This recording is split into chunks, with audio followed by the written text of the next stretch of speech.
Eu gostaria que você aplaudisse ao Senhor pela vida do Leandro Vieira, meu amigo.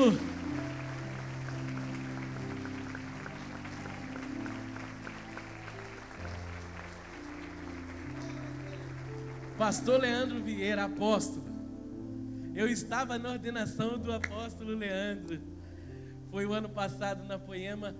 E ontem eu falei que o Anderson era um dos grandes mestres que eu conheci e tive a oportunidade de ouvir. Eu falo do Leandro que até hoje nunca ninguém me deixou tão em crise igual o Leandro. Quando eu conheci o Leandro, eu fui pregar no acampamento. Aí o Leandro pregou 2 vezes. Aí depois tinha o Leandro Barreto ainda e depois era eu. Aí eu fui para o hotel, a minha esposa falou: o que você está fazendo? Eu estava pegando a Bíblia e tentando enfiar na cabeça. Eu falei: amanhã eu vou passar vergonha depois do Leandro. Depois do que eu vi. Certo é que Deus deu para o Leandro uma graça, um conhecimento tão profundo das Escrituras, que a igreja brasileira tem desfrutado a partir da vida do Leandro, de um nível profundo nas Escrituras e um nível de paixão. Leandro, obrigado. Eu também te amo.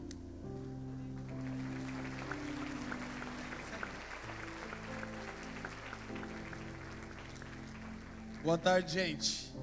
Tudo bem com vocês? Pode sentar, fica à vontade. Vocês estão felizes? Que bom. Gente, muito honrado e encorajado pelo Senhor por estar aqui. Quero já começar pedindo perdão para o apóstolo Marcos, que eu só dei oi para ele ali, já estou sabendo. Tive um tempo maior com o pastor Fábio, com sua esposa. Eu cheguei, vou servir vocês e já tenho que retornar para casa. Hoje, na verdade ontem, mas a gente não pode comemorar, aniversário da minha esposa. Ela só me liberou porque ela ama muito o Tadeu. Eu não ia viajar esse fim de semana, mas quando o Tadeu falou, minha esposa liberou. Então eu vou ter que sair daqui correndo para casa. Não fico muito à vontade com isso. Gostaria de ter mais tempo com vocês, mas quem sabe fica o gostinho para vocês me chamarem de volta, amém? Muito feliz. Eu sou o Leandro Vieira, de Curitiba, no Paraná, casado com a Fran, pai do Benjamin. Sou pastor na Família dos que Creem, nossa igreja local. E nós também temos trabalhado com uma rede apostólica chamada Pacto Nacional. É uma rede de igrejas que visa preparar e capacitar a igreja do Brasil para experimentar o mais poderoso avivamento da história, que precederá o aparecimento do Messias em poder e grande glória, amém? Então, gente, eu tenho dado os meus últimos 17 anos para servir ao Senhor e servir a sua igreja, e a minha paixão é estar entre os santos. Estou muito feliz de estar aqui, podendo conhecer um pouquinho mais da família de Jesus no Brasil. Eu espero que a gente possa ter mais comunhão. Quando forem a Curitiba, vocês e o apóstolo têm casa lá, amém? Quem aqui já foi em Curitiba? Levanta a mão. Quem aqui já foi na Europa? Já foi na Europa? Levanta a mão. Quem não foi na Europa, mas gostaria de visitar a Europa? Sério, levanta a mão. Gente, vai em Curitiba, que é mais perto e é a mesma coisa, amém? Dizem que curitibano é bairrista, apóstolo, não sei porquê. Se você quer conhecer a Europa, vai em Curitiba, é mais perto e mais barato e é igual. Gente, então, como eu tenho um tempo bem, obrigado querida, um tempo bem correto, a gente tem várias ministrações durante o dia. Morada já chegou, meus amigos vão liderar a oração, vai ser incrível também, sem dúvida, eu vim com eles. Eu queria gastar essa oportunidade nessa tarde para falar sobre o tema avivamento. Esse encontro que o Senhor colocou no coração do Tadeu, avivamento jovem, parte disso é despertar, é fomentar a busca por avivamento. E eu sei que João falou aqui, quem estava ontem ouvindo o Joãozinho? O João traduz bem o nome dele, né? O favor de Deus, né? O João é um menino incrível. Anderson Silva, meu amigo também. Então eu quero aproveitar o meu tempo para falar de fato sobre avivamento. Eu fui mentoreado por um profeta que já partiu para o Senhor, chamado Cecil Gregory McNutt. E é o mais incansável pregador de avivamento que eu pude conhecer. E avivamento é um tema que sempre está em pauta na história da igreja, e agora o Senhor está trazendo ênfase a isso, e de fato nós precisamos de um avivamento, amém? Mas Da mesma forma que eu quero ir nas Escrituras, eu quero compartilhar um pouco daquilo que eu tenho experimentado sobre o tema avivamento. Queridos,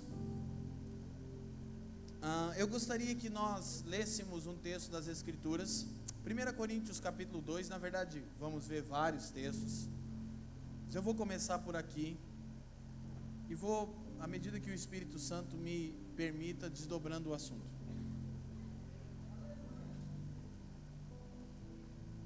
Parabéns pelo prédio, muito bonito, muito legal. É novo, né? Tô sabendo, tá? Todo mundo com cara de feliz.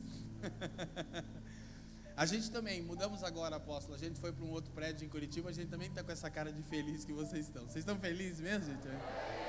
Gostoso, que benção. Gente, eu não entendi o que eram os coraçõezinhos em pé, eu não tive tempo de ler. O que é mesmo? Senta com a gente? Poxa, que legal. Vamos copiar isso. 1 Coríntios capítulo 2. Quem encontrou, diga assim. Se você não tiver uma Bíblia, procura um crente do seu lado e leia com ele, aleluia. Versículo 1 diz assim as Escrituras: E eu, irmãos, pode baixar um pouquinho meu microfone, por favor. E eu, irmãos, quando fui ter convosco, anunciando-vos o testemunho de Deus, não fui com sublimidade de palavras ou de sabedoria, porque nada me propus saber quando estive entre vocês, senão a Jesus Cristo e este crucificado. Eu quero orar. Pai, te damos graças uma vez mais por aquilo que você está fazendo no meio da sua igreja na nação brasileira. De uma forma específica, Senhor, eu quero abençoar esse grupo que se reúne em São Bernardo, não apenas essa comunidade local, mas todos aqueles que invocam o nome do seu Filho nessa cidade, Senhor, deles e nosso. Senhor, eu peço que você caia sobre nós nessa tarde, com o espírito de sabedoria e de revelação, a fim de que os olhos do nosso entendimento sejam abertos, e possamos compreender a real esperança da nossa vocação. Senhor, que o seu Espírito possa internalizar em cada um de nós a palavra, a fim de que ela ganhe vida através de nós. Oramos no precioso nome do seu Filho. Amém e amém. Gente, deixa a Escritura aberta, a gente vai fazer bastante uso dela. Mas eu quero contar para vocês um pouco da minha jornada no Senhor e onde se encaixa dentro do tema avivamento. Bom, eu só estou andando com Jesus há quase 18 anos, é pouco tempo, eu considero isso. E no ano de 2001 eu tive um encontro com o Senhor, fui achado pelo Senhor. E a igreja brasileira estava vivendo um momento bem interessante, um despertar na adoração. Se você é dessa época, você de alguma maneira foi tocado e influenciado por aquilo que Deus começou a fazer em várias partes do Brasil, e que talvez tinha como epicentro Belo Horizonte. Tadeu é lá de próximo, sabe dessa história bem.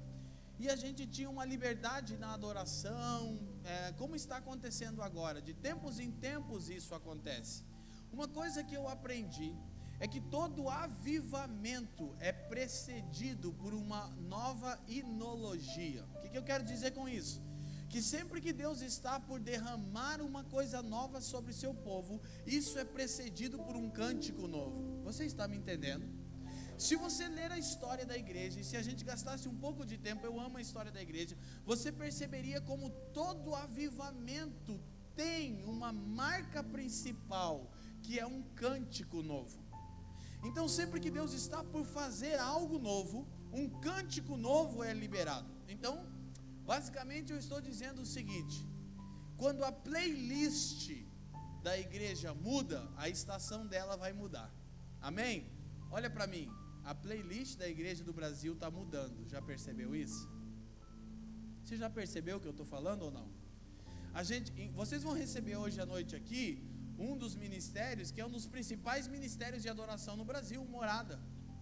Eu ando a nação inteira, de norte a sul, de leste a oeste, em qualquer canto do Brasil que eu vá, estão cantando as músicas deles.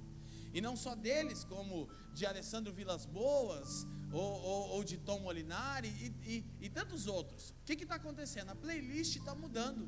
Há uma nova geração sendo levantada pelo Senhor. Quem está me entendendo, diga assim.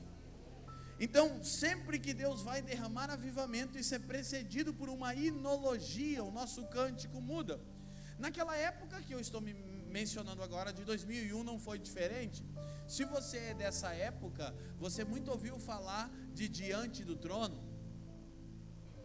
Bom, eu estava com o Brunão agora no aeroporto disputando qual CD do Diante do Trono foi gravado no campo de Marte. Porque há coisas que não são ditas, mas um ministério de louvor no Brasil já reuniu 2 milhões de pessoas na gravação de um CD. Ninguém fala isso, mas cara, é muita gente. Eu não sei se alguma banda já colocou 2 milhões de pessoas num show no Brasil, mas Diante do Trono fez isso. E o Brunão dizia que era o Preciso de Ti. Eu disse, não, o Preciso de Ti foi no Mineirão e tinha 200 mil pessoas e eu tinha um CD. E a gente descobriu pela internet que foi o Quero Me Apaixonar. Então, se você ouviu Diante do Trono, você ouviu Antônio Cirilo, você ouviu David Keelan, algo estava acontecendo. Quantos estão me entendendo, sim? E uma das expressões que usávamos muito era a adoração extravagante. Era uma coisa, assim, relativamente nova para a igreja do Brasil. Então, eu fui tocado nessa época. E uma outra coisa que acontecia muito nessa época, que está tornando a acontecer, eram os sinais. Particularmente, eu participei de muitas conferências com um homem que eu honro demais, chamado Randy Clark. Alguém já ouviu falar sobre esse irmão?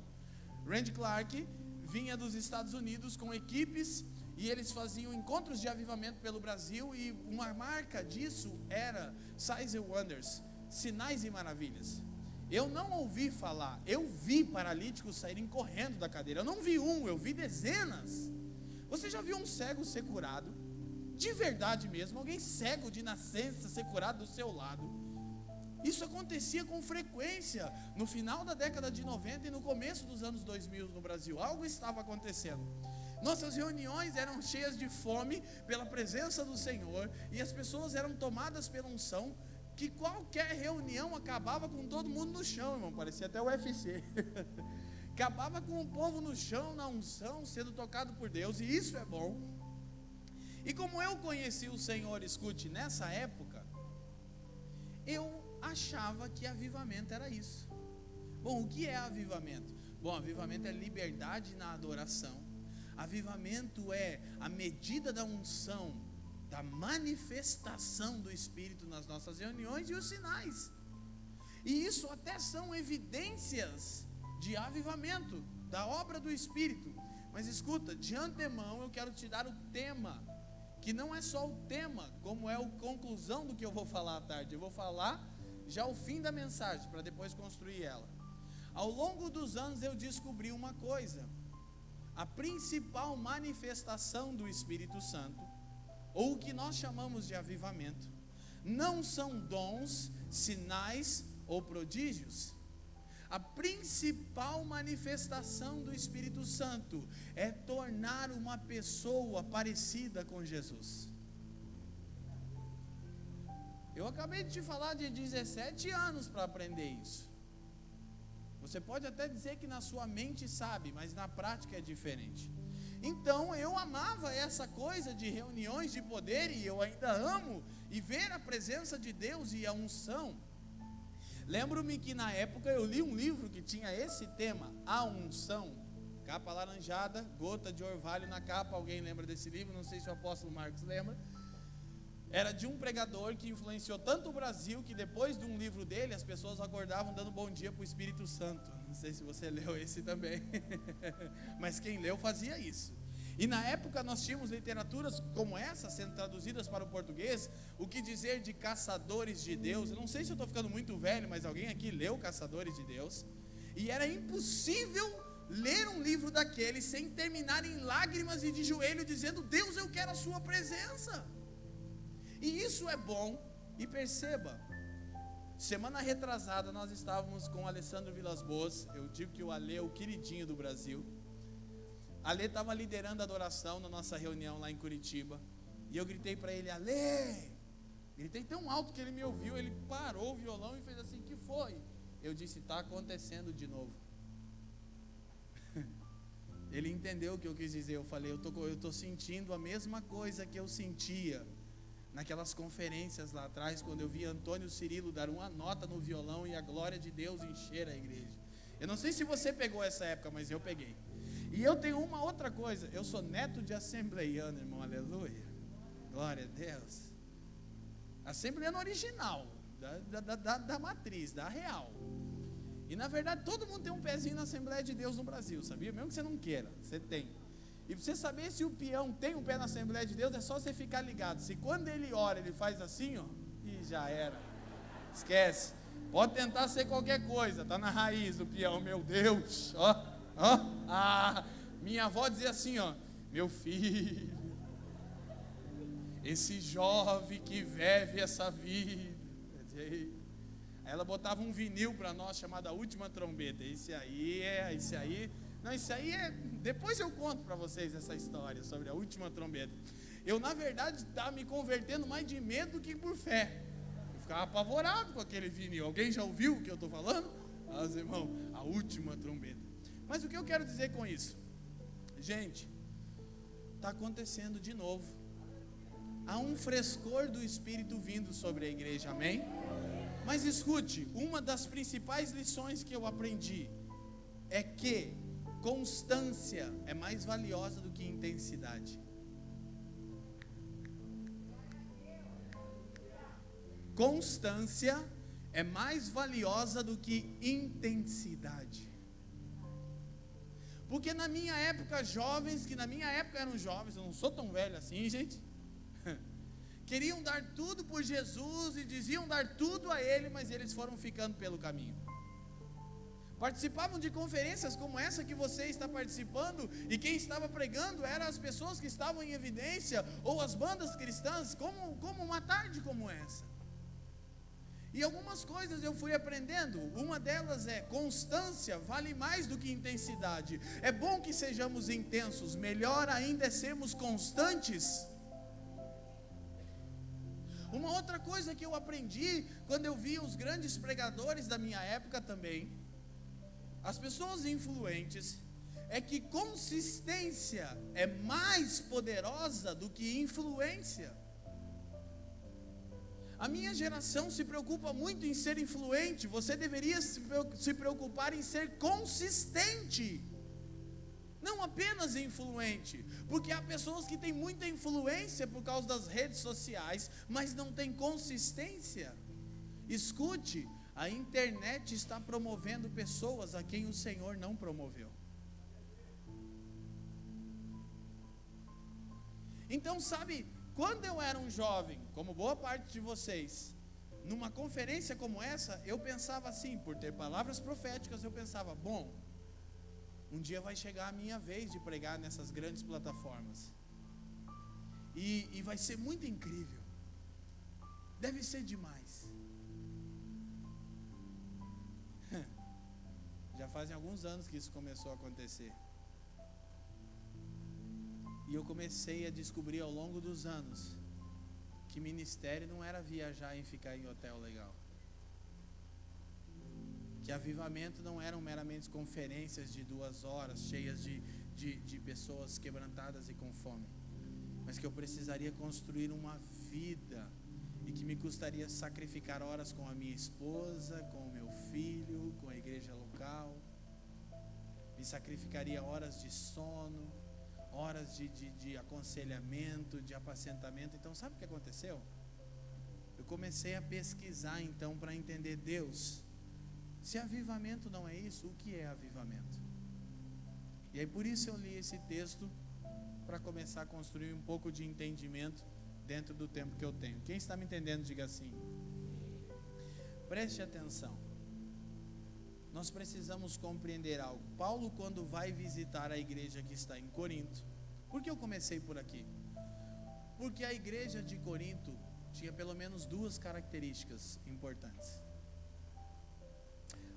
Depois que eu passei um pouco essa fase do mover, eu entrei na fase de querer a teologia. Eu nunca fiz teologia, eu não tive oportunidade de aprender. Eu tenho um histórico triste de drogadição na minha vida, e eu estudei só até a 6ª série. depois Jesus me alcançou e nunca deu tempo de voltar a terminar os estudos, e isso não é um bom exemplo. Eu sou um pai hoje e eu peço que meu filhinho estude, ele está estudando. Então, mas eu tomei amor pelo conhecimento das Escrituras. E aí, como eu vi muita banalização e carnalidade naquilo que chamavam avivamento, eu comecei a ficar meio averso a isso. Pula, sai do chão, gritaria, treme. Eu estou meio cansado dessa coisa. A coisa é a palavra. Ok? Lá fui eu para a palavra, querer compreender, querer aprender, e gastei meus anos e tenho feito isso ainda. Mas escute, há também um pensamento, de um lado você tem os extremos e os excessos dos moveres, e de um outro lado você tem o extremo de um inchaço por causa do intelecto. Gente que acha, não, aqui nós conhecemos a Escritura, avivamento é isso, avivamento é Bíblia, é palavra. Não, tudo bem, mas você corre o risco de ficar transitando em extremos. E eu vim para esse extremo aqui, e isso era característica da igreja de Corinto. Paulo disse, irmãos, quando eu estive entre vocês, eu não fui com sublimidade de palavras de sabedoria humana. Sabe por que não foi? Porque os corintos já eram sábios no que diz respeito ao intelecto. Corinto era uma das cidades mais importantes da Grécia Antiga. Paulo disse, eu não fui com sabedoria de conhecimento, de intelecto humano entre vocês, isso vocês já têm. Mas sabe uma coisa, ele diz, quando eu estive entre vocês, eu nada propus saber, porque uma característica que essa igreja tinha, ela era capacitada no intelecto. A outra característica, preste atenção, Corinto é provavelmente a mais poderosa igreja neotestamentária no que diz respeito aos dons espirituais. Tinha tanto profeta em Corinto, que Paulo escreveu o capítulo 14, para ensinar os irmãos a profetizarem, e ele chegou a ponto de dizer, olha, quanto a profetas, falem 2 ou 3 só no culto, porque tinha muito. Ele disse, quando um profeta estiver falando, você espera ele terminar, porque o espírito do profeta é sujeito ao profeta. Eles eram poderosos no intelecto, e eram poderosos nos usos dos dons, mas escute, Paulo disse assim, quando estive entre vocês, nada propus saber, a não ser Cristo Jesus, e esse crucificado. Diga Cristo e este crucificado. O que Paulo procurava encontrar entre aquela igreja poderosa no intelecto e poderosa no uso dos dons, era Cristo crucificado. Por quê? Olhe para mim, porque o que Deus procura encontrar em nós, em mim e em você, é Cristo e esse crucificado. Deus procura encontrar o seu Filho em nós. Amém? Amém? E essa é a obra do Espírito, repito, a principal manifestação do Espírito Santo. Não são dons, sinais ou prodígios. A principal manifestação do Espírito Santo é tornar uma pessoa semelhante a Jesus. A isso você pode chamar de avivamento. O que é avivamento? É a vida de Cristo gerada em nós pelo Espírito. E Paulo disse, eu não quis saber outra coisa a não ser encontrar Cristo. Sabe o que eu penso? Eu penso que talvez Paulo tenha chegado entre os coríntios e eles começaram a se gabar de suas obras. Paulo, nós somos teologicamente, filosoficamente capacitados, operamos sinais, e Paulo estava assim, Cristo crucificado, Cristo crucificado. Porque eu encontrei sabedoria e eu encontrei poder. Mas Paulo diz no capítulo 1 que Cristo é o poder e a sabedoria de Deus. E nós corremos o risco de fazermos o que temos feito na história da igreja com os moveres do Espírito. Construímos monumentos para nós através do mover do Espírito, mas Cristo não está sendo formado. Não é o quanto você já fez para Deus, é o quanto Cristo já foi formado em você. Não são quantas células você tem. Vou contar uma coisa para vocês, irmão. Com um ano de convertido, eu tinha 31 células. Eu tinha 31 células com um ano de convertido. Mas a minha estatura espiritual era assim, ó. Mas sabe o que? Eu sabia fazer. Pensa eu, ex-líder de torcida organizada, ex-dependente químico, falador e carismático, converti. As pessoas me falaram, você tem que chamar as pessoas para sua casa e pregar o evangelho para elas. Eu falei, deixa para mim. As minhas reuniões de célula tinham 80, 90 pessoas na garagem da minha mãe. E não que Deus não tenha tocado boa parte dessas pessoas, mas escute, Cristo não estava formado em mim ainda. Sabe o que isso gera? Soberba. Porque aí eu ia levar a minha rede, a minha macrocélula, no culto de macrocélula, cada um com a sua camiseta, e eu ia mostrar quem pode mesmo. Mas isso não acontece aqui, acontecia só lá em Curitiba, aleluia.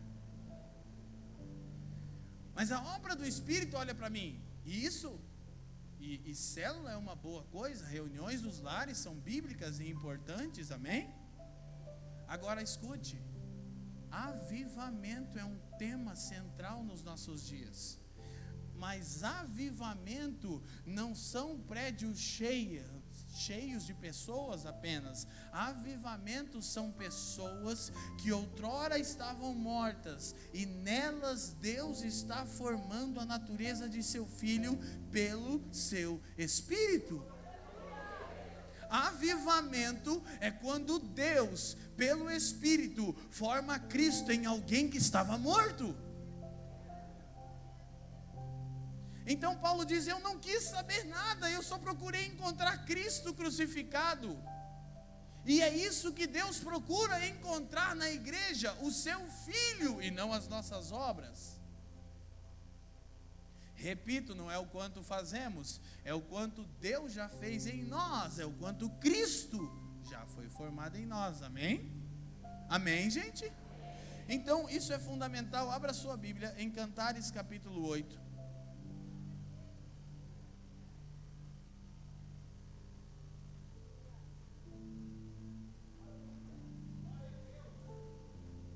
Capítulo 8 de Cânticos de Salomão.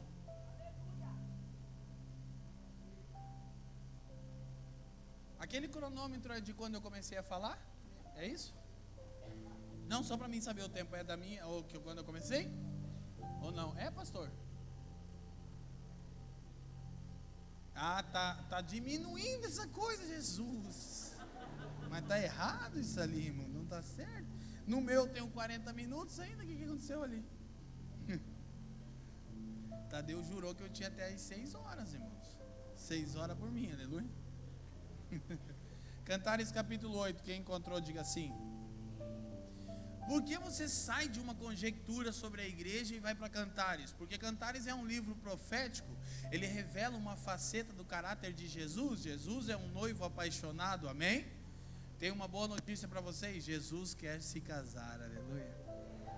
E a história do livro de Cantares é a história de Salomão, the son of David, o filho de Davi, a grande metáfora do Cristo. Eu amo falar isso, deixa eu te falar uma coisa. Salomão, filho de Davi, queria duas coisas e viveu por duas coisas, olha para mim. Ele queria construir um templo para que Deus habitasse nele e queria se casar. Resume a missão do Cristo. Sabe qual é a missão de Jesus? Construir um templo para que o Pai habite nele e edificar para si uma esposa, a fim de que ele se case com ela. O que Salomão fez em toda a sua vida? Construiu um templo e se casou. É uma metáfora profética sobre o Cristo. Um templo para que o Pai habite e uma esposa para que o filho se case. Então, a história do livro é sobre o romance entre Salomão, metáfora de Cristo, Sunamita, metáfora da igreja. No final do livro, ela diz para ele que ela está pronta para se casar, que o amor dela está maduro. Olha o que diz o versículo 7. Diz assim: as muitas águas não podem apagar este amor, nem os rios afogá-lo. Ainda que alguém desse todos os bens pelo amor, certamente o desprezariam. Deixa eu só te falar uma coisa. Sabe o que é uma música profética? Não é quando a gente grita bastante na música em marcha. Música profética é quando alguém escuta o que os céus estão dizendo e põe melodia, harmonia nisso. Isso é uma canção profética. Essa é a razão pela qual a música do meu amigo Alessandro Vilas Boas varreu o Brasil. E é exatamente esse texto. O amor não se compra nem se merece, o meu amado é o mais belo entre os milhares, é Cantares. E por que um cara grava uma música sentado no sofá da sua casa com uma guitarrinha e um celularzinho, sem nenhuma qualidade técnica de estúdio, e uma música como essa varre um país inteiro? Porque é uma melodia profética. É mais do que uma música que alguém pensou em organizar, é alguém que ouviu o que os céus estão dizendo, pôs melodia nisso e liberou. Então, Cantares 8:7 é na verdade a declaração da sunamita, que ela está pronta para o casamento. Ela diz: o meu amor amadureceu, o meu amor não é mais condicional, eu alcancei um amor pactual, nada pode apagar este amor, amém? É a declaração que ela está pronta para se casar. Curiosamente, a gente usa bastante esse versículo em convite de casamento, né? Pelo menos na minha época, Cantares 8:7 estava em tudo quanto é convite de casamento. As muitas águas não podem apagar o amor. Agora, essa é uma verdade, ela cresceu em amor, mas veja comigo que a última estrofe do livro começa no versículo 8, olhem o versículo 8. Temos ainda uma irmã pequena, ela ainda não tem seios. Que faremos, pois, a esta nossa irmãzinha no dia em que ela for pedida em casamento? Olhe para mim, look at me. Essa é a principal palavra profética que eu carrego para a nação brasileira. Deus me chamou para o serviço apostólico, eu não estou pronto para isso, não tenho pretensão de ser isso, nem queria ter sido ordenado a isso, mas Jesus mandou. E não é falsa modéstia, eu não queria, porque para mim o ministério apostólico, que eu conheço nas escrituras, significa sofrer, ser considerado lixo e ser desprezado pelo mundo. Na minha Bíblia está assim. Então pensa numa coisa que eu não queria ser, um apóstolo, o que é ruim, não é não? Dar a sua vida, para que outros tenham vida, é o que Paulo vai falar do ministério apostólico. Mas a principal palavra profética para o meu serviço apostólico é Cantares 8:8. Por quê? 8:7 você tem a declaração da sunamita, a metáfora da igreja que está pronta para o glorioso dia, para as bodas do cordeiro, ela está pronta para se casar. Mas o versículo 8 diz: temos ainda uma irmãzinha pequena, ela ainda não tem seios. O que faremos, pois, a esta nossa irmãzinha no dia em que ela for pedida em casamento?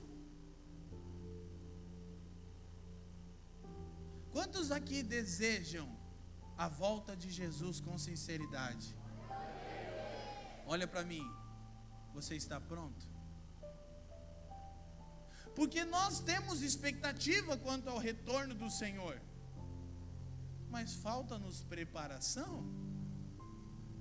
Somos intensos, porém inconstantes, e a constância é mais valiosa do que a intensidade. Jesus quer se casar, amém? Mas ele não pode fazer isso com uma criança. Cantares diz: nós ainda temos uma irmãzinha, ela não tem seios. Que faremos, pois, a nossa irmãzinha no dia em que ela for pedida em casamento? Uma menina sem seios é a referência de uma criança que não está pronta para o casamento, que não está madura. Então o grande chamado de Deus para a igreja do Brasil é maturação. E esse derramar do Espírito, que a gente está chamando de avivamento, não é para culto gostoso e para mais pregador e banda evangélica. Jesus não precisa de mais um pregador no Brasil, já tem muito. Jesus não está querendo levantar mais uma banda gospel evangélica no Brasil, já tem bastante. Jesus está derramando o seu Espírito para que a igreja amadureça. Não é o quão bom nós somos em nossas conferências, é o quanto as nossas conferências cooperam para que Cristo seja formado em um povo. Aleluia. Pensei que vocês eram pentecostal, ficaram tradicional agora. Quando a mensagem é meio dura, o povo fica tradicional, pastor Reis. Amém? Não é o quão bom nós fazemos conferência, é o quanto esses encontros cooperam para que pelo Espírito Cristo seja formado na igreja. Não é o quanto já fizemos para Deus, é o quanto Cristo já foi formado em nós.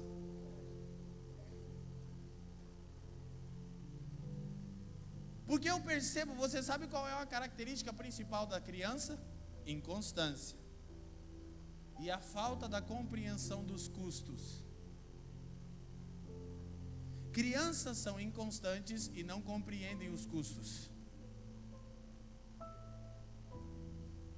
Sabe por que eu comecei dizendo que eu achava que quando chegasse a minha hora ia ser legal e não está sendo?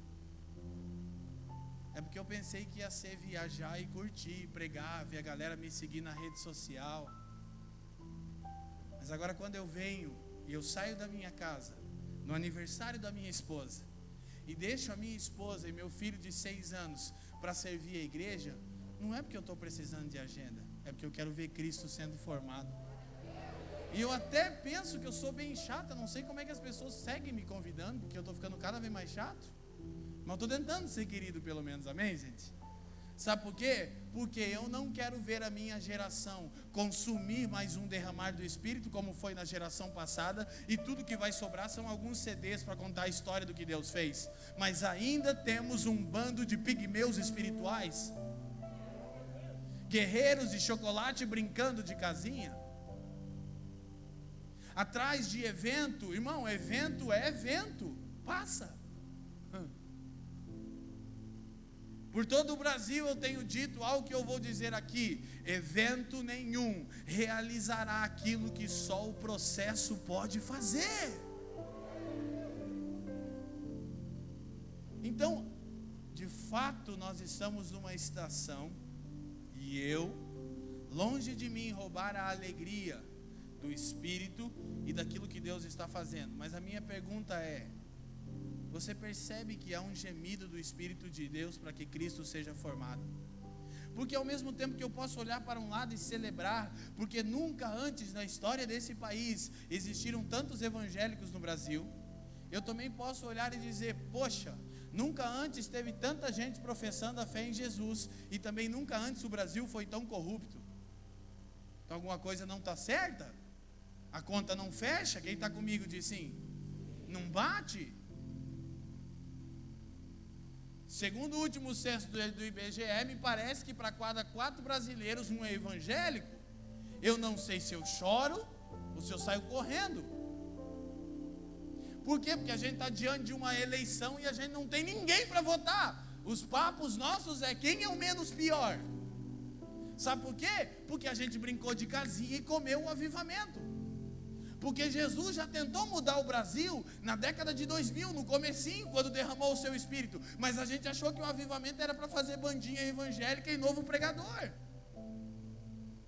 Alguém aqui está me entendendo? E não é uma boa mensagem para mim pregar na primeira vez, que o Tadeu me convida na igreja do apóstolo, mas é uma coisa: se eu vou ser seu amigo apóstolo, eu quero ser, eu não tenho tempo para perder. E nem você, Davis, e nem ninguém. Uma coisa eu não tenho rabo preso com ninguém, e eu não tenho tempo para jogar fora. Eu quero ver Jesus sendo formado no seu povo.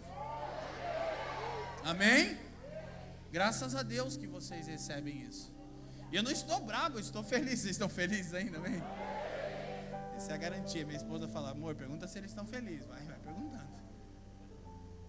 É gostoso. E eu posso estar aqui nessa plataforma. Ontem estava aqui o João, um menino que Jesus está usando para fazer um rebuliço em Brasília. E eu estou feliz, porque Deus está fazendo tantas coisas no Brasil. Mas eu já descobri que o objetivo do derramar do Espírito Santo não é festinha evangélica, é formar Cristo em um povo. Quem está me entendendo? Então eu vou falar algumas coisas à medida que o tempo aqui me permita, de como Deus está fazendo isso pelo seu Espírito, amém? Vai dar certo. Efésios capítulo 1. Bom, se eu não abrir as escrituras em Efésios, eu não estou passando bem, irmão. Tá bom? Nem tu. Tadeu. Eu amo o Tadeu. Vocês amam o Tadeu também, gente?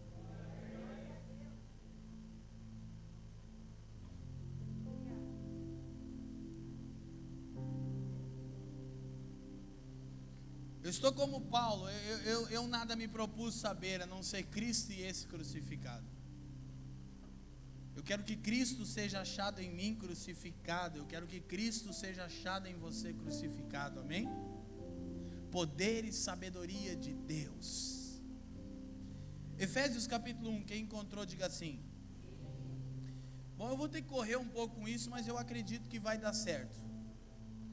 Queridos, primeira coisa, avivamento é quando Deus, pelo Espírito, forma a natureza de Cristo em alguém que estava morto. Amém? A principal manifestação do Espírito Santo não são dons, sinais ou prodígios, mas é tornar uma pessoa semelhante a Jesus. Isso é a obra do Espírito. Esse discipulado, é o meio pelo qual Deus está formando Cristo em nós.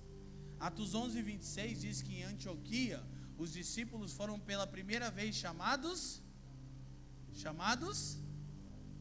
cristãos.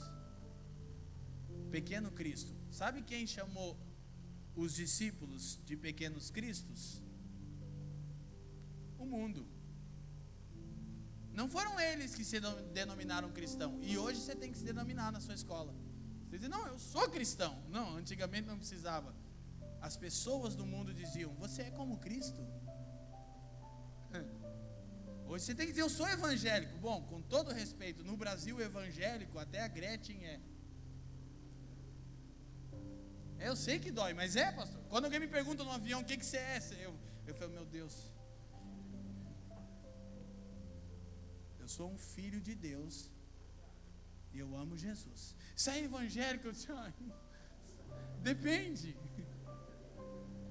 Depende do quê? Do que você entende por evangélico. Me dá medo, entendeu? Quem está me entendendo aqui? Então, Deus derrama o seu Espírito na igreja para que Cristo seja formado, amém? Amém? Então, se Deus derrama o seu Espírito, e Ele está derramando, por quê? Porque não tem a ver com o quanto a gente treme ou grita, mas tem a ver com o quanto a gente obedece aquilo que está ouvindo. Nós não precisamos ouvir nenhuma coisa nova, nós precisamos operacionalizar tudo aquilo que já ouvimos até aqui. Se você viver 50% do evangelho que você já ouviu, fica tranquilo, sua vida e sua família serão radicalmente transformadas. Deus, fala uma coisa nova comigo nessa conferência. E Deus está dizendo, eu não falarei nada novo com você hoje, até que você esteja andando e obedecendo aquilo que eu disse ontem. Por quê? Porque Deus nos dá mandamentos, não sugestões. Aleluia. Diga comigo, Deus me dá mandamentos, não sugestões. Então, como eu sei que a gente ainda vai ter mais um tempo incrível aqui, eu sei que tem um pouco mais de palavra agora, e depois à noite tem morada, e nós vamos adorar, e eu peço que o Espírito Santo libere quebrantamento, use meus amigos, use cada um que está servindo aqui, isso é importante, mas eu penso que um fundamento sólido das Escrituras, para uma mente renovada, é extremamente urgente. Eu não estou interessado em que você chore, grita ou sinta um arrepio. Eu quero que a sua mente seja renovada. Por quê? Porque padrão de pensamento modela comportamento. Quando sua mente muda, suas ações são transformadas. E a nossa mente precisa ser mudada pelo conhecimento da vontade de Deus expressado nas Escrituras. Amém? Então vamos lá, Efésios capítulo 1, versículo 3. A Escritura diz assim: bendito o Deus e Pai de nosso Senhor Jesus Cristo, o qual nos abençoou com todas as bênçãos espirituais. Diga comigo, bênçãos espirituais. nos lugares celestiais em Cristo. Bom, esse pequeno versículo fala, aqui ótimo, temos aqui a projeção. Esse pequeno versículo fala da natureza e da vocação da igreja. Diga comigo, natureza e vocação da igreja. Então, de trás para frente, porque eu não vou explicar isso agora, o tempo não permite, regiões celestiais falam da vocação da igreja. Por quê? Porque a vocação primordial da igreja é ser a intercessão. Olhe para mim, a igreja não intercede, ela é a intercessão. Você sabe o que são regiões celestiais? São os lugares entre o céu e a terra. Céu, trono de Deus, terra. Entre céu e terra você tem regiões celestiais. A igreja está aqui. De acordo com as escrituras, tudo que a igreja ela é em Cristo diante do Pai nos lugares celestiais. Ok? Paulo diz que Deus já nos abençoou nas regiões celestiais. Por que fala da vocação da igreja? Porque a vocação da igreja é ser a intercessão. Escute, intercessão é estar entre. Intercessão é estar entre duas realidades. Diga comigo, intercessão é intersecção. Você sabe o que é intersecção? Estar entre. Essa é a vocação da igreja. Céu, terra, regiões celestiais, igreja. A igreja é o veículo pelo qual Deus traz o céu para a terra. Isso é intercessão? Afinal, Jesus diz: portanto, vocês orarão assim: Pai nosso que estás no céu, santificado seja o teu nome. Santificado seja o teu nome. A missão da igreja é puxar o reino para a terra. Isso é intercessão. Mas, projeta de novo para mim o versículo, por favor, gente. Verso 3. Mas antes disso, a gente ficou bonito nessa foto ali, mas o apóstolo está o mais bonito ali, vamos falar a verdade. Podia ter pegado uma foto melhor minha, fiquei com inveja, está bonitão ali, hein, homem? Isso aqui fala da vocação da igreja. Regiões celestiais, ela está entre o meio pelo qual os céus tocam a terra. Isso é um assunto para outro dia, hoje eu não tenho tempo. Eu quero falar sobre a natureza da igreja. Por quê? Porque a vocação da igreja, a sua missão, está diretamente relacionada à sua natureza, aquilo que ela precisa se tornar. E as bênçãos espirituais, diz de novo comigo, bênçãos espirituais, são todos os recursos que Deus nos dá pelo Espírito para que a natureza de Cristo seja formada em nós. Porque a natureza da igreja, o chamado da igreja é se tornar Cristo. E se tornando Cristo, ela se torna a intercessão, a vontade de Deus encarnada na terra, assim como era Jesus. Vou bagunçar a sua mente, vou te falar uma coisa: Cristo não é uma pessoa, Jesus era uma pessoa. Cristo é a soma de Jesus, o cabeça nos céus, e igreja, o corpo na terra. Cristo é o ungido de Deus, é o novo homem. Eu sei que é meio da zica, a outra hora nós vamos falar disso. Mas o chamado da igreja o que é? Se tornar Cristo. E o que Cristo era? A vontade de Deus encarnada na terra como é no céu. Paulo vai dizer em Efésios 1:23 que a igreja é a pleroma de Cristo. A palavra pleroma é plenitude, significa totalidade, ou seja, tudo aquilo que Cristo é está na igreja, amém? Tudo aquilo que Cristo é está em você. Então essa é a vocação, mas a vocação da igreja está diretamente relacionada àquilo que ela precisa se tornar. Ouça, não é o quanto fazemos, é o quanto já nos tornamos Cristo. Porque o que vai permanecer não são suas obras, mas é quem você se tornou. Fica aqui no texto de Efésios, em Mateus 7, Jesus disse: naquele dia, muitos chegarão a mim, a partir do verso 22, e dirão: Lord, Lord, Senhor, Senhor, em teu nome fizemos, acontecemos, e aquele outro, e Jesus vai dizer: eu não sei quem vocês são, vocês não se parecem comigo. Ele não disse que eles não fizeram, ele só diz, vocês não se tornaram. Aleluia. Sabe o que Paulo diz aos Coríntios? Vocês têm capacidade intelectual e vocês fazem uso dos dons espirituais, mas sem amor vocês nada seriam. Ou seja, vocês não estão se tornando Cristo, logo não vale. Não é o quanto fazemos, é o quanto nós já nos tornamos. Quem está me entendendo? Amém? E isso é avivamento. Uma boa definição para avivamento é Colossenses 1:26. Cristo em vós, a esperança da glória. Amém? Então, a vocação da igreja está atrelada à sua natureza, aquilo que ela precisa se tornar. As bênçãos espirituais falam de todos os recursos que Deus Pai nos deu pelo Espírito, para que a natureza de Jesus seja construída em nós. E isso a Bíblia chama de avivamento. Você sabe qual foi um dos mais poderosos avivamentos da história da igreja? Um dos mais poderosos avivamentos da história da igreja foi o que precedeu o avivamento na rua Azusa Street. Em 1906, exatamente no dia 25 de abril de 1906, o Espírito Santo caiu numa reunião da missão apostólica da rua Azusa, e todo bom assembleiano sabe dessa história. Um pastor cego de um olho chamado William Seymour e mais alguns caras estavam orando e o Espírito Santo caiu, e você conhece a história. Então os dons e tantas outras coisas foram restaurados, amém? Só que sabe o que aconteceu antes?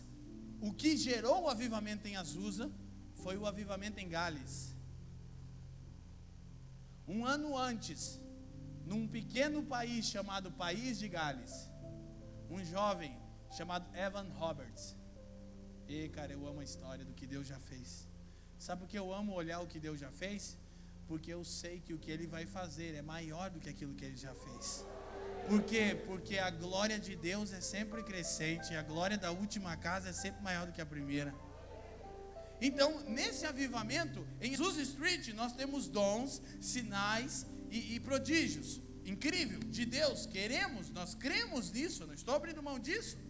Agora, no País de Gales, um ano antes, um dos mais poderosos avivamentos da história da igreja, o Espírito Santo caiu de forma tão poderosa, escute, que em 6 meses, 100.000 pessoas nasceram de novo. Mas sabe o que é interessante? Apóstolo e pastor Davis, que não há relato de nenhuma cura física, mas 100.000 pessoas nasceram de novo no País de Gales. Cristo foi formado neles.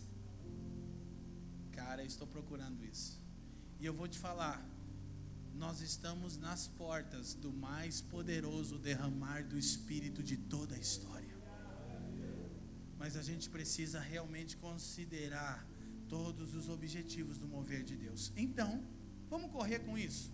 Diga comigo de novo, bênçãos espirituais. Projeta para nós 1:3 lá, de novo, de Efésios. É os irmãos que estão ali que estão fazendo isso? Não estou enxergando. Ah, estão lá, aí. Como é que você chama, querida? De jeito nenhum eu vou ouvir. Dani, me ajuda aí. Efésios 1:3 de novo, está aqui. Então, vou repetir para mim conseguir concluir. Não vai dar tempo de eu terminar isso aqui. É uma coisa que eu levo uns 4 dias para falar. Estou tentando falar em meia hora, imagina. Esse irmão já viu que eu sou meio complicado, né? Bênçãos espirituais são todos os recursos que Deus nos dá pelo Espírito para que a natureza de Jesus seja formada em nós, amém? O nome disso é avivamento. Avivamento é o quanto de Cristo já foi formado em você. Você é avivado? Então, Paulo vai listar 5 bênçãos espirituais, 5 recursos, meios pelo qual Deus Pai está formando Cristo em nós. Versículo 4, Dani. Porque Deus nos escolheu nele antes da criação do mundo, para sermos santos e irrepreensíveis em sua presença. Primeira bênção espiritual, eleição. Primeira coisa que Deus fez por você, para que Cristo seja formado em você, Ele te escolheu. Deixa eu falar de novo isso para você. Deus te escolheu. Eu acho isso incrível. A primeira bênção espiritual, eleição. Escute, preste atenção que eu preciso correr com o tempo. Se a gente de fato entende a bênção espiritual da eleição, nós somos livres da necessidade de sermos aprovados pelos homens. Você sabia que Deus te escolheu? E por que você vive tentando ser aceito pelos homens? Porque minha geração de jovem está pulando nas conferências, pastor David, dizendo que vai mudar o Brasil, mas quando estão em casa sozinhos, estão na verdade preocupados em serem aceitos. Estão no Instagram vendo quem curtiu e repostando a foto e mudando o filtro e tenta de novo, porque ninguém me aceita. Sabe por quê? Porque você ainda não desfruta da bênção espiritual da eleição. Mas hoje eu peço que o Espírito Santo imprima em você essa verdade. Que não seja apenas uma coisa que você está ouvindo, mas que seja algo que alcance o seu homem interior. Deus te escolheu e isso te faz livre da necessidade de ser aprovado pelos homens. Meu Deus, seja feliz. Vou te falar uma coisa, cara. Jesus disse: quem muito foi perdoado, mais ama. Sabe, a bênção da eleição para mim, ela é incrível. Sabe por quê? Porque eu era um ex-dependente químico. Sabe por quê? Porque com 14 anos eu perdi meu pai. Sabe por quê? Porque eu estudei até a 6ª série. Sabe por quê? Porque eu não tenho um curso superior e nem teologia. E hoje eu falo a uma nação inteira. Por quê? Porque Deus me escolheu. Meu Deus, eu não sei de você, mas eu estou bem melhor do que eu merecia. Bendito seja o Senhor. Bendito seja o Senhor. Normalmente quando alguém me cumprimenta e fala: e aí Lê, como é que você está? Eu digo: bem melhor do que eu merecia. Porque Deus me escolheu. E deixa eu te contar uma outra coisa. As pessoas falam que encontraram Jesus, eu acho estranho. Sabe por quê? Porque não fui eu que encontrei Jesus, foi Jesus que me encontrou. Afinal, quem estava perdido era eu e não ele. Amém? É o processo de Deus formar Cristo em nós. Ele te escolheu. Segunda bênção espiritual, verso 5, Dani. Em amor nos predestinou para sermos adotados como filhos, por meio de Jesus Cristo, conforme o bom propósito da sua vontade. Diga comigo: adoção. Mais uma vez, adoção. Diga comigo: eu fui adotado. Deus não apenas te elegeu, Ele te adotou. E deixa eu falar uma coisa para você. A eleição quebra a necessidade de aceitação dos homens. Deus me elegeu, me escolheu. A adoção quebra o poder do espírito de rejeição. E eu peço que hoje você de fato seja livre do espírito de rejeição. E não peço só sobre vocês, peço sobre toda a igreja brasileira. Por quê? Porque de novo nós falamos que sabemos o que é adoção, mas por que você vive sentindo-se rejeitado então? Porque você namora com 20 meninas ou 20 meninos? Por que você muda a cor do seu cabelo a cada 3 meses? Sabe por quê?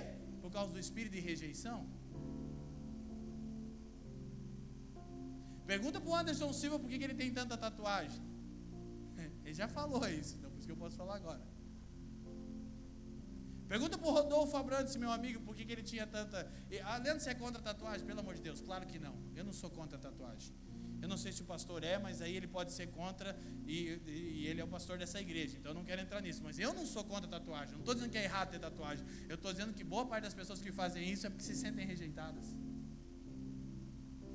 Eu estou dizendo que você tem 20 namoradas porque você se sente rejeitado. Mas eu estou dizendo que Deus te adotou e isso quebra o poder do espírito da rejeição. E nós estamos numa nação órfão. O Brasil é uma nação matriarcal. Me fugiu um número, mas há um dado alarmante no Brasil. São milhões e milhões de pessoas que não têm o sobrenome do pai no RG. A gente está numa nação de órfãos, irmãos. mas o espírito de adoção já te alcançou em Cristo, amém? Você só precisa desfrutar dessa bênção, amém? Então Deus te elegeu e te adotou. Diga comigo: o Pai me elegeu e me adotou, amém? Deixa eu correr, vai lá, versículo 7 agora. Nele temos a redenção por meio do seu sangue, o perdão dos pecados, de acordo com as riquezas da graça de Deus. Diga comigo: redenção. Sabe o que a redenção faz? Livra você da culpa. A dívida foi paga. A eleição te livra da aprovação dos homens. A adoção quebra o poder do espírito de rejeição. A redenção te livra da culpa. Jesus já pagou sua dívida. Agora eu vou te falar, Tadeu, a coisa mais incrível que eu penso sobre a graça de Deus, mas equilibrada, né? Você sabe que a gente não prega a graça barata. Mas sabe qual é a coisa mais absurda? O nome disso é absurdo, não tem outro nome. Sobre a graça de Deus, a redenção. As primeiras 3 bênçãos espirituais suprem toda a necessidade do homem, porque todo homem quer ser aprovado pelos homens, porque todo homem sente-se rejeitado e é órfão na sua essência desde que Adão foi expulso do Éden, e todo homem vive sentindo-se culpado. Esse é o problema do ser humano. Quem está me entendendo? Mas a redenção paga a dívida. Você não precisa mais sentir-se culpado. Jesus pagou o preço. Amém? E a coisa mais absurda sobre a graça de Deus é que quando um pecador pecava, então arrependido ia oferecer um sacrifício ao sacerdote, ele levava ao sacerdote: look at me, olhe para mim, o seu cordeiro, dava na mão do sacerdote, e o sacerdote fazia isso aqui, ó. Examinava o cordeiro. Escute, se o cordeiro fosse perfeito, o pecador era aceito e o pecado perdoado. O sacerdote examinava o cordeiro, não o pecador. Se o cordeiro fosse perfeito, o pecador era aceito e o pecado perdoado. Eis aí o Cordeiro de Deus que tira o pecado do mundo. Você não entendeu? Isso pode te libertar para sempre da culpa. Mas eu não sou perfeito. Mas o Cordeiro é. Cara. Bendito seja o Senhor, cara. Agora calma. Você não vai parar nisso e não vai usar isso para dar ocasião à carne. Não. Mas a graça de fato é um absurdo. O sacerdote examinava o cordeiro e não o pecador, e é por isso que João 1,29 diz: eis aí o Cordeiro de Deus que tira o pecado do mundo. Por quê? Porque ele é sem defeito algum. E a redenção nos livra da culpa, amém? E eu peço que você de fato seja livre da culpa. Quarta bênção espiritual, preciso terminar no horário, tenho 6 minutos, vai dar tudo certo. Versículo 9, vai dar certo, vai dar tudo certo. E nos revelou o mistério da sua vontade. Diga comigo: mistério da sua vontade. Sabe qual é a quarta bênção espiritual? É o conhecimento da vontade de Deus. E isso é que tira você de uma condição de criança, de bebê espiritual, e coloca você na condição de alguém que está amadurecendo. Olhe para mim. Porque Deus me elegeu, me adotou e me redimiu, Leandro? Porque Ele deseja revelar a você a sua vontade. E é o conhecimento da vontade de Deus que nos confere autoridade. Deixa eu te explicar isso. Pessoas de autoridade são pessoas que conhecem a vontade de Deus. Você sabe por que eu estou aqui nessa plataforma falando a vocês, sendo que eu não tenho capacidade nenhuma? É porque eu conheço alguma coisa, não tudo, mas alguma coisa sobre a vontade de Deus, e isso me dá autoridade para quê? Para cooperar com Deus, para que essa vontade seja feita em vocês como é no céu. Eu vou repetir, porque talvez você não tenha entendido. É o conhecimento da vontade de Deus que te confere autoridade. Pessoas que conhecem a vontade de Deus se tornam cooperadores, deixam de ser meros espectadores daquilo que Deus está fazendo. E por isso Deus é tão gracioso. Não para que vivamos deliberadamente no pecado. Deus nos libertou para a liberdade. Gálatas 5:1. A graça é sim um absurdo, mas ela me livra e me educa a viver de acordo com a vontade de Deus. Tito 1:11. 2:11. Quem está me entendendo, amém? Agora, qual é a vontade de Deus? Ele revelou o mistério da sua vontade. A vontade era um mistério, ele revelou. Desde o começo da mensagem eu estou falando sobre a vontade de Deus. Sabe qual é a vontade de Deus? Formar seu filho em você e em mim. Porque sabe o que te livra da ira de Deus? Cristo crucificado. A cruz me livra da ira de Deus. Quando Deus olha para você, Ele olha pronto para manifestar a ira por causa do pecado. Mas quando Ele encontra o seu filho em você, Ele desvia a sua ira. Isso é evangelho, irmão. Isso é o evangelho. A cruz me livra da ira de Deus, amém? Mas para isso, Cristo precisa ser encontrado em mim e crucificado. Não é uma coisa que eu faço no dia que eu entrego a minha vida para Jesus, é minha vida toda. Quem está me entendendo, amém? Então Deus quer formar Cristo. Como Ele faz isso? Pelo Espírito. Versículo 13, última bênção espiritual.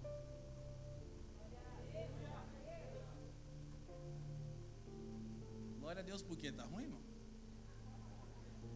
Sim.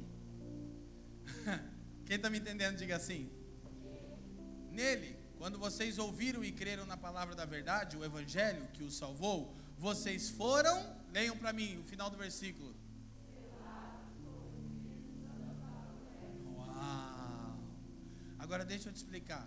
Deus me elegeu, me adotou, me redimiu e está me dando conhecer a sua vontade. E a vontade de Deus é que Cristo seja formado em mim. Como Ele faz isso? Pelo Espírito Santo que foi prometido. O Espírito é o selo de Deus.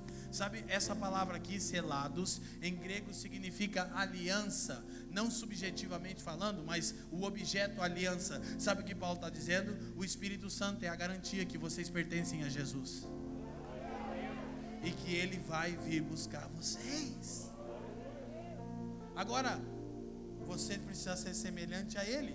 Porque assim como Adão, Jesus é o último Adão, e o primeiro Adão queria uma mulher semelhante a ele, e quando ele encontrou essa mulher, ele se tornou uma com ela. Jesus é o último Adão, ele quer uma esposa, mas ela precisa ser semelhante a ele, e para que ela seja semelhante a ele, Deus nos deu o seu Espírito. E o Espírito Santo da promessa, escute, não é apenas aquele que nos dá o poder de Cristo, ele é aquele que nos dá a natureza de Cristo primeiro. Por quê? Porque há duas promessas, pelo menos, sobre o derramar do Espírito. Uma está em Joel capítulo 2, versículo 28, quando diz: nos últimos dias derramarei do meu Espírito sobre toda a carne, os velhos terão sonhos, os jovens terão visões e os filhos profetizarão. Quem lembra desse texto, sacode a mão e diz sim. Então sempre que a gente fala de avivamento, a gente traz na mente Joel 2:28, poder, sinais e maravilhas. Mas eu disse que a principal manifestação do Espírito Santo não são poder, sinais e maravilhas. A principal manifestação do Espírito Santo é tornar uma pessoa parecida com Jesus. Então o derramar do Espírito não é só sobre o poder. Deus cumpre Joel 2 em Atos 2, quando o Espírito vem sobre eles e os empodera para a missão, amém? Amém? Mas essa promessa do Espírito que Paulo se refere não foi cumprida em Atos 2, ela foi cumprida em João 20. Sabe qual é a promessa do Espírito? Dá tempo de eu ler mais 2 versículos bem rapidinho? Dá? Quem me dá 5 minutos para terminar? Levanta a mão, 5 minutos. 5, 10, 15, 20, 25, 30, 35, opa, fechou. Vocês estão felizes ainda, amém? Dani, Ezequiel 36, versículo 24. Essa é a promessa que Paulo se refere. Depois desse, só mais um e ó, terminei, irmão. Estou até feliz de ter pregado 1 hora, isso é um milagre. Minha esposa tinha que ver isso. Meus amigos sempre me chamam para pregar mais do que uma vez, né, Tadeu? Ou sempre me deixam assim quando não tem horário, quando tem isolamento de som ainda, melhor ainda. Ezequiel 36, Dani, verso 24. Ó, esse tempo meu não está contando, vocês estão pedindo para esperar. Eu posso esperar, não sei se os irmãos podem. Vai dar tudo certo, eu podia ter lido na minha Bíblia, agora eu vou esperar. Irmão, o inimigo está tentando me envergonhar, mas não vai conseguir. Ó, viu? Pronto. Olha só, Joel 2 é a promessa do poder de Cristo pelo Espírito. Para que eu preciso do poder de Cristo? Para cumprir a vocação. Quando Deus cumpre Joel 2, em Atos 2, quem está me entendendo diz sim. Mas antes de eu entender a vocação da igreja, eu preciso entender o que ela precisa se tornar, a sua natureza. Então Deus vai cumprir Ezequiel 36, não Joel 2. E Deus disse quando os judeus estavam no exílio babilônico: pois eu os tirarei das nações, os ajuntarei do meio de todas as terras e os trarei de volta para a sua própria terra. Isso está bem lá em Atos 2:5. Os judeus estavam todos reunidos em Jerusalém. Verso 25: aspergirei água pura sobre vós, e vocês ficarão puros. Eu os purificarei de todas as suas impurezas e de todos os seus ídolos. Deixa eu te falar uma coisa, querido. Enquanto você está sentado ouvindo a palavra, ela está te limpando. A palavra nos purifica. Jesus disse assim: vocês já estão limpos pela palavra que eu vos tenho falado. João 15:3. Não tenha pressa, porque a palavra está te purificando. E sabe o que ela te purifica? Das impurezas e dos ídolos. Ok. Verso 26: darei a vocês um coração. Olha a promessa do Espírito que Paulo faz menção: um novo coração, e porei um espírito novo. Diga, um novo coração, um novo espírito. Está falando de uma mudança de natureza, não de poder apenas, mas de uma mudança interior. Tirarei de vocês o coração de pedra, duro, e lhes darei um coração de carne, sensível. Verso 27: porei o meu espírito em, ou dentro de vocês, não apenas sobre, como em Atos 2, mas dentro, porque o Espírito não vem primeiro para me empoderar, o Espírito vem para transformar a minha natureza, a semelhança da natureza de Jesus. Isso sim é avivamento, e essa natureza me dá o poder de Jesus, sinais e prodígios. Isso são evidências de que eu fui avivado. E os levarei a agirem segundo os meus decretos e a obedecerem fielmente as minhas leis. Deus cumpre Joel 2 em Atos 2, mas quando Ele cumpre Ezequiel 36? Nosso último versículo, Evangelho de João, capítulo 20, versículo 21 em diante, Dani. Obrigado, gente, muito honrado de estar com vocês. Apóstolo, me perdoa ter que sair correndo daqui a pouco também, mas minha esposa foi tão bondosa me ofertando para vocês hoje. Eu ainda tenho que pagar uma pizza para a varoa hoje, aleluia. Glória a Deus, irmão.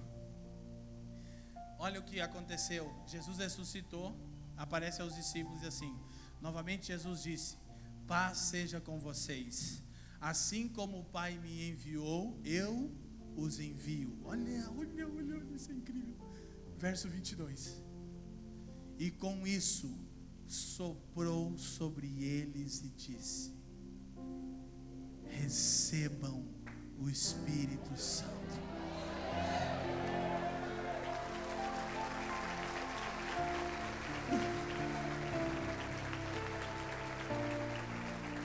Bendito é o Senhor. Olhe para mim, olhe para mim. Uma brisa suave. Uma brisa suave. Ele soprou sobre eles e disse: recebam o Espírito Santo. Escuta, não teve barulho. Atos 2, um som como de um forte vento. Aí foi língua estranha, derramando, sinal, prodígio. Nem os Gideões em toda a sua glória explodiu igual aquele cenáculo explodiu, irmão. Agora em João 20, em Atos 2, o som de um vento impetuoso. Em João 20, uma brisa suave. E sabe o que aconteceu? O Espírito entrou neles e começou a mudar o coração deles, de dentro para fora. Aí Jesus disse: agora esperem na cidade, Ele vai vir sobre vocês, e vocês ser-me-ão minhas testemunhas. Hoje eu quero terminar agora orando por avivamento, não como a gente está acostumado. Uma singela oração para que o Espírito transforme a natureza de cada um de nós, a começar por mim. Feche os seus olhos. Onde você está? Eu quero que você suavemente diga: Espírito Santo, muda a minha natureza, aviva-me, me dá um novo coração e um novo espírito, faça-me como Jesus. Pai, eu quero te dar graças por esse tempo aqui, Senhor. Pai, eu quero abençoar Tadeu e sua esposa que estão promovendo esses encontros de avivamento pelo Brasil. Senhor, também apóstolo Marcos, sua família, os líderes dessa casa, pastor Fábio, meu amigo pastor David de Além do Véu, todos aqueles que nessa cidade invocam o nome do seu filho, Senhor. Pai, eu quero te pedir, Senhor, que esse serviço meu aqui não seja em vão. Eu posso só expor o Evangelho e expor as suas santas palavras, mas o seu Espírito pode internalizar essa mensagem em nós, a ponto de que sejamos transformados em nossa natureza de dentro para fora. Pai, por favor, derrama avivamento, mas antes de sinais e prodígios, antes de som de vento impetuoso, libera uma brisa suave que nos transforma. Nós pedimos nessa tarde, Senhor, por favor, encontra Cristo em nós, Pai. Dá-nos um novo coração e um novo espírito. Não queremos apenas o poder do seu Filho, queremos primeiramente a natureza dele. Se você precisa da natureza de Jesus, por 5 ou 10 segundos, ore por você mesmo e diga: Jesus, muda-me. Diga: muda-me, Jesus.